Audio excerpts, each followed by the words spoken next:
Pessoal, então agora vamos começar, ainda seguindo nessa trilha de interpretação cristã dos símbolos. Agora vamos sair dessa estrutura do Pajot e fazer um trabalho mais prático, né? Uma aplicação mais prática do que a gente viu até agora. Tá? Vamos resgatar aí algumas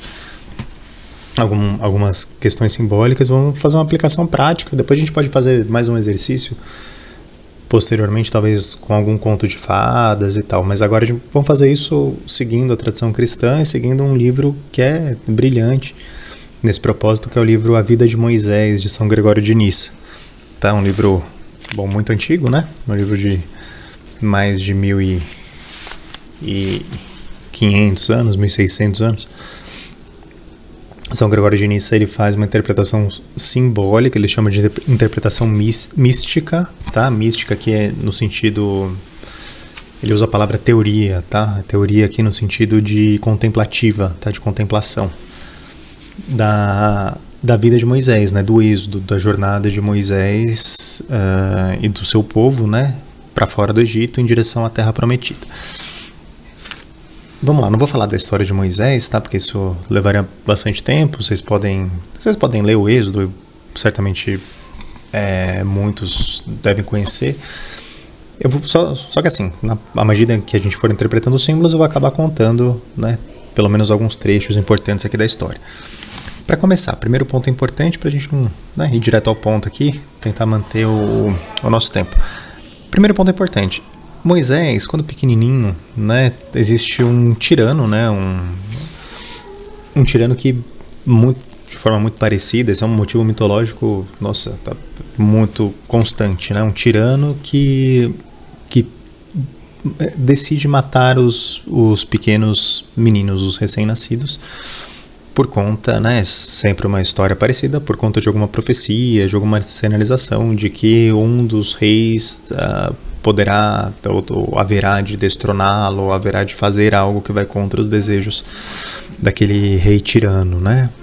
Então, primeiro, quem que a gente tem aqui? Tem um tirano, né, que é uma figura autoritária, que é a figura do espaço enrijecido, o espaço que se torna um fim em si mesmo, né? Aquela ordem que já é uma ordem que está longe do seu centro espiritual, né? Isso é a imagem do Egito, aliás, né? Que vai aparecer aqui na vida de Moisés. Enfim, o tirano é essa figura, né? Essa figura do rei enrijecido, do rei que quer imperar, do rei que quer prevalecer, que quer fazer o próprio ego prevalecer, o que é, em última análise, a figura do nosso próprio eu decaído, tá? Então, a gente tem esse tirano que, na verdade, pode ser interpretado simbolicamente aqui como a nossa própria tendência a manter, né, as nossas ilusões sobre nós mesmos e nossa busca constante de autogratificação e podar logo no nascimento qualquer inclinação que a gente tenha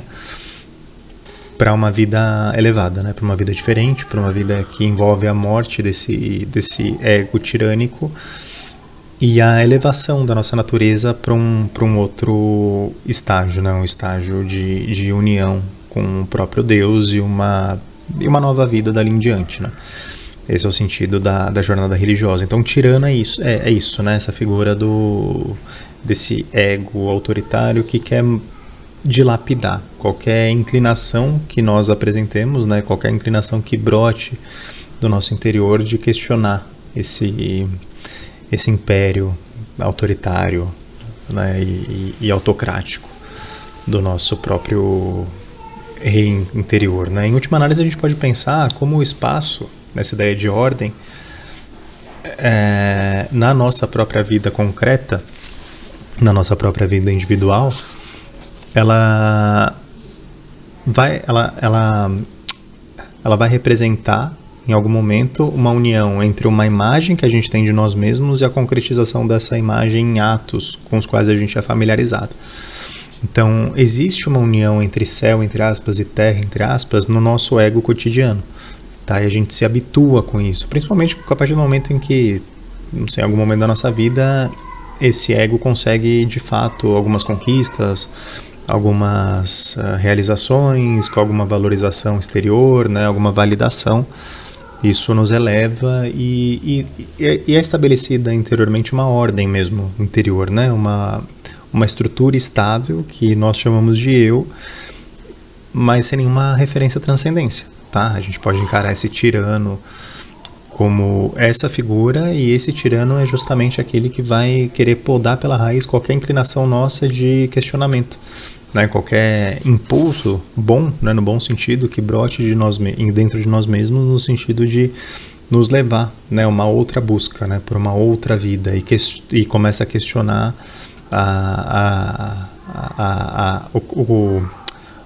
o caráter pretensamente bom dessa estrutura sólida, tá, em que a gente vive. Então esse é o primeiro movimento, né? Isso se repete depois na história de Jesus Cristo, né?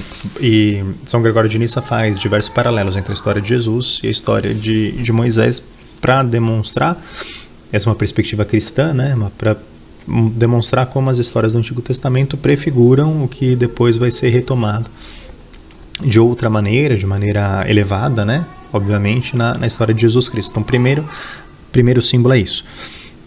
E mais uma coisa que ele destaca aqui, que esse tirano, ele vai matar os meninos, né? Ele vai buscar matar os meninos, e aqui ele faz essa referência, que a gente já falou algumas vezes, do homem como mais ligado às coisas espirituais, né? E às virtudes e ao sentido, e a mulher mais ligada às coisas terrenas, né? Obviamente os dois são complementares, já falamos disso muitas vezes, só que quando o tirano, enfim, acho que não preciso falar novamente isso, né? Mas obviamente não tem a ver com homens e mulheres concretos, mas com feminino e masculino no plano simbólico, né? Existem essas tendências que São Gregório de Nissa vai chamar de masculinas e femininas em cada homem ou mulher em particular, mas no plano simbólico o homem tem a ver com a virtude, né? Com a busca da virtude, com a busca espiritual, com a busca pelas coisas elevadas, e a mulher tem a ver com terreno, com material, então com uma certa frouxidão, uma permissão para que os instintos e a busca por gratificação prepondere, tá? Então, quando o tirano quer matar os meninos e não as meninas, o que ele quer matar é essa tendência, esse impulso do ser humano em direção a uma vida virtuosa, uma vida de educação, uma vida rígida, uma vida que busca fazer o bem, tá? Que esse é o começo, né, da vida espiritual, no sentido comum, tradicional, que é a busca por fazer o bem, a busca por seguir o bom caminho, a busca por contestar o tirano que quer só autogratificação, e uma disposição sincera em mudar essa realidade, passar por uma realidade de mais amor em relação às pessoas, de mais serviço, de mais dedicação, de mais responsabilidade, de mais, enfim, de mais paciência, de mais bondade, de mais desprendimento, de mais virtudes em geral, né? Então o tirano, ele deseja que sobreviva apenas a mulher, ou seja, aquela parte, aquela porção do próprio ser mais inclinada às coisas puramente materiais, mais desligadas das coisas espirituais e, portanto, mais desligadas das virtudes, né? Virtude é também uma palavra interessante porque ela tem esse radical vir, né? Que é a mesma coisa. Existe a expressão em latim esto vir, né? Torne-se homem, nesse sentido, né? Não no sentido de torne-se uma pessoa ridícula, brutal, violenta, não nisso, mas no sentido de torne-se uma pessoa virtuosa, torne-se, né? Virtude, vir, tudo tem, e torne-se homem, no sentido de torne-se uma pessoa responsável e que caminha nesse sentido em direção a Deus, né? Então vir de homem, virtude são termos etimologicamente similares. O que acontece depois é que Moisés, bebezinho, né, diante desse cenário, é posto por sua mãe, e a mãe o amamenta, né? E São Gregório vai falar que essa mãe dele é a igreja, tá? Simboliza a igreja no sentido de que ela lhe dá na amamentação o alimento verdadeiro, mas diante dessa ameaça do tirano, ela coloca o bebezinho num rio, né? Então tem aí o símbolo da água dentro de uma cesta, o símbolo da arca. E São Gregório também vai fazer uma interpretação dessa figura, né? Também é outro motivo mitológico que aparece, né, em outras mitologias. Ele fala que a cesta é justamente uma estrutura de educação, uma estrutura de severidade, de rigor, dessas coisas que protegem o ser humano para que ele não afunde na água, né? Então, de novo, essa dicotomia entre a água como matéria e a cesta como, vamos dizer, um receptáculo que protege o espírito, que protege aquela pequena semente que é Moisés. Moisés é a semente da libertação da escravidão, né? Então, ainda uma pequena semente, né? Um pequeno bebê, uma potência, mas que já é protegido por uma educação certa, uma educação rigorosa. É nesse sentido que ele interpreta, né? Disciplina, tudo isso tem sentido, né, para Moisés, para São Gregório de Nissa, nesse início de vida espiritual, e esse é o simbolismo dessa cesta que vai. É muito parecido com o simbolismo de novo da arca, né? Se a gente pensa na arca de Noé, o dilúvio que vem como resposta a uma humanidade que se perde nos próprios vícios, né, que a gente pode ver simbolicamente, que é uma humanidade que se perde nos anseios da matéria, né, do feminino nesse sentido, desvinculado do masculino, e como a arca é uma estrutura de proteção, uma estrutura rígida, uma estrutura de rigor, né, de disciplina e de educação e de virtude, né, de busca por virtude, que ainda não é o esplendor, né, não é a realização humana máxima, mas é uma necessidade em momentos como esse, né? Então, se a gente pensa né, também simbolicamente que nosso mundo atual é um mundo de dissolução, é um mundo em que as coisas vão se tornando mais líquidas, em que a gente vai caindo talvez no estado de entorpecimento, até pelas mídias digitais. É interessante também como a gente fala em navegar pela internet ou surfar na internet, né? Como a internet ela a ideia de digital. O digital é uma multiplicação de dígitos, né? É um reino de separatividade, enfim, tudo isso tem a ver com o símbolo da água. E como talvez exista aí um chamado, né? Se a gente quiser aplicar para esse momento que a gente vive, né? Interpretando esse momento como análogo a esse momento em que Moisés é posto num rio, ou no momento do dilúvio, e a gente quer se manter num local seco. O que vai nos manter no local seco é uma persistência, uma perseverança no caminho da virtude, no olhar fixo em relação à nossa meta, e estruturas sólidas, princípios bem estabelecidos. É isso que nos mantém. E posteriormente, quando se chegar à terra seca, né, quando de novo houver a possibilidade de manifestação dessas coisas, o que é mera potência, né, o que é essa busca por virtude, pelo bom comportamento, pela educação, é uma prefiguração, né, da glória do caminho religioso, mas essa manutenção que vai garantir no futuro que a semente desabroche e que se concretize em uma vida religiosa autêntica e que frutifique, etc. Tá, então é isso. A arca pode ser vista como esse receptáculo, nessa casca protetiva feita de virtudes, de educação, de disciplina, etc., que protege a semente para que ela não sucumba aos mares da existência, né? A matéria pura e simples, ou ao fluxo, né? É curioso como a terra e a água têm esse caráter intercambiável, assim, né? Como se misturam e como os dois têm a ver com uma vida dissociada do espírito, e como a arca é um espaço muito próprio, né? É um espaço que carrega em si aquela semente, né? Assim como a cesta é um espaço que tem um fim, que está em conexão direta com o seu fim espiritual último. Não é um espaço como o espaço do tirano, que é um espaço oco, né? Que é um espaço sem vida, um espaço que está se desfazendo e que tenta se manter desesperadamente, como a gente vê atualmente em pessoas que usam o cristianismo ou qualquer outra religião simplesmente como instrumento de poder. Mas aquela cesta, assim como a arca de Noé, é um espaço em que o fruto está ali dentro, né? Um espaço que tem uma razão muito clara de ser, que é a preservação daquela semente para que ela frutifique futuramente. Mais um ponto que é muito importante, esse é o último ponto que eu vou tratar nesse bloco, depois no próximo a gente segue mais um pouquinho nesse exercício aqui de aplicação prática dos simbolismos. Mas quero que vocês percebam como o que a gente viu, né, como as coisas que o Mathieu Pajot dizia, mesmo se a gente vai mais atrás, né, alguns pontos sobre Guénon, sobre próprio Jung e alquimia, como tudo isso tem aplicação e como isso realmente ajuda a gente a enxergar essas histórias de outra maneira, né? É o que São Gregório de Nissa faz, a gente vai aprendendo, quando a gente vai aprendendo a fazer, as histórias vão ganhando significados muito maiores, né? Quando a gente lê, a gente não está lendo simplesmente aquilo que parece escrito e que a gente leria há alguns anos atrás, mas a gente percebe que existem camadas de significado ali muito mais profundas, né? Bom, seguindo. Mulher sem filho e estéril. Quando Moisés, nessa cestinha, chega à terra firme, quem o acolhe é a rainha egípcia, que é uma rainha que não tem filhos, uma rainha estéril, uma rainha incapaz de gerar vida, justamente porque ela vive no Egito, né, que é essa terra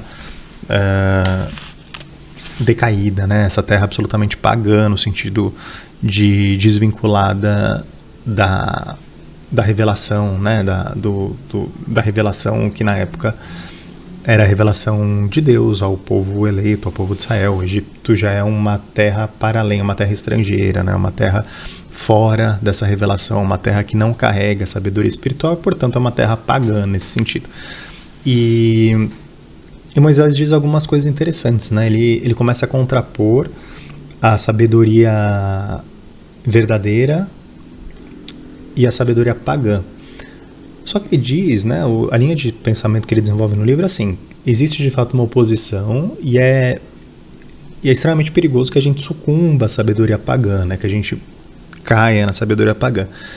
Agora, a partir do momento em que há uma base estabelecida, e São Gregório vai falar que essa base existe em Moisés porque ele foi alimentado por leite materno, né, então ele tem no seu corpo, na sua constituição, essa sabedoria verdadeira, ainda que num nível absolutamente, né, inconsciente, puramente intuitivo, mas existe nele.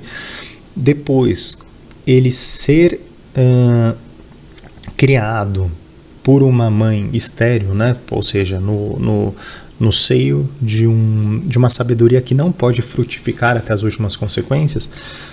Se ele tem essa base sólida, ele pode tomar essa sabedoria pagã e explorar e ser de fato bem cuidado por ela, tá? E de fato crescer até certo nível a partir da sabedoria pagã sem se perder nessa sabedoria pagã.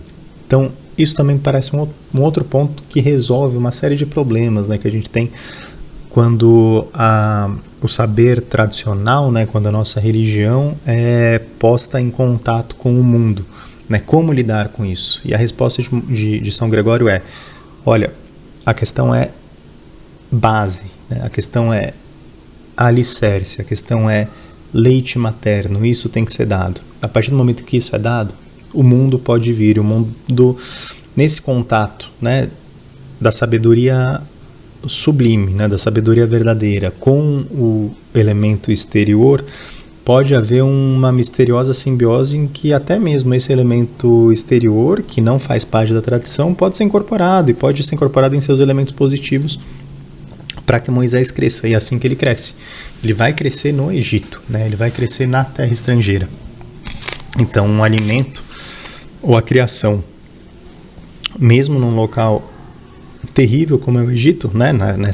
Nesse sentido, e a gente pode pensar aqui no Egito como uma criação no mundo mesmo, no mundo de hoje, desvinculado das tradições religiosas, ou em que as tradições religiosas já são só uma sombra opaca do que elas foram um dia, do que deveriam ser.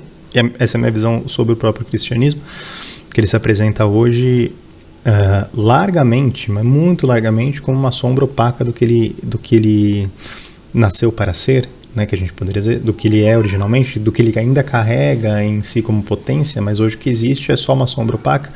Então, as pessoas que assim vivem ainda assim, né, se elas encontram esse alicerce forte da verdade, mesmo uma longa vida distante do local ideal, né, do espaço no sentido de união magnífica entre céu e terra, né, fora, mesmo que viva fora do templo como esse espaço de fato protegido, ainda assim ela vai poder se nutrir. Ainda assim ela vai poder crescer, ainda assim ela vai poder se desenvolver nesse espaço até que, enfim, não para chegar às suas últimas consequências e tal, mas até chegar a uma estatura considerável, que permita que novos passos posteriormente sejam dados, e aí sim de volta, né, a um contato com o reino espiritual, etc. Só que essa base ela pode sim ser constituída no mundo, né? Isso é uma possibilidade, é isso que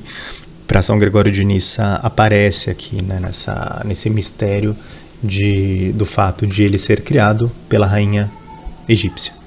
Tá bom? Então acho que assim a gente consegue encerrar aqui o primeiro bloco, daqui a pouco a gente segue.